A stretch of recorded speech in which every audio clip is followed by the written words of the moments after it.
Доброй уже ночи, дорогие друзья. Вот собрал блок питания, полностью готов. Стоят в нем 4 емкости, 450 вольт на 1000 микрофарад, последовательно параллельно.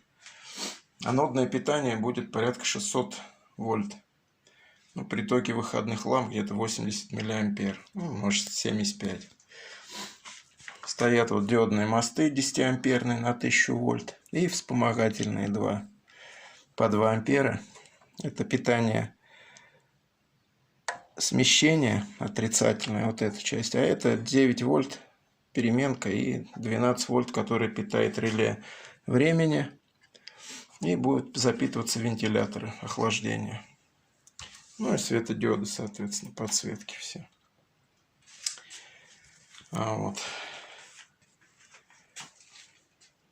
Вот так вот аппарат работает при включении. Правда, трансформатор гудит жутко, но я его сейчас на ночь эбоксидкой пролью, чтобы все там пропиталось, чтобы перестанет гудеть. Вот так аппарат включается. Сейчас видите, подсветка красная.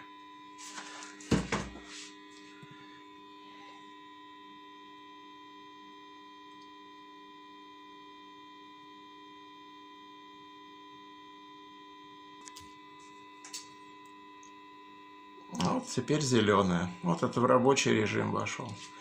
Если выключить опять загорится красная.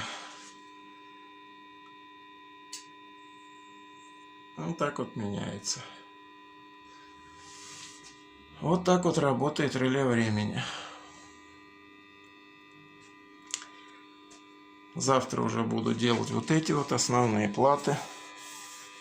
Вот здесь размещать лампы выходные. Ну, в общем, детали все есть. Вон целая коробка. Вон, видите, тут лампы, гнезда, в общем.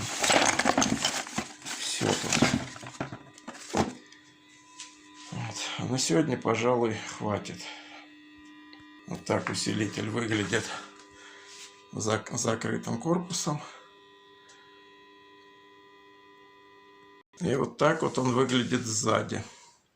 Здесь, значит, будут стоять вентиляторы тихоходные, малошумные, чтобы постоянно охлаждение было усилителя. Позолоченные гнезда. Это вот уровень чувствительности на входе. И будет идти разводка влево и вправо, то есть симметрично все. И здесь будет еще стоять вот это вот гнездышко. Вот, поставлю завтра. Сетевое. Ладно, всем до свидания, спокойной ночи, до новых встреч.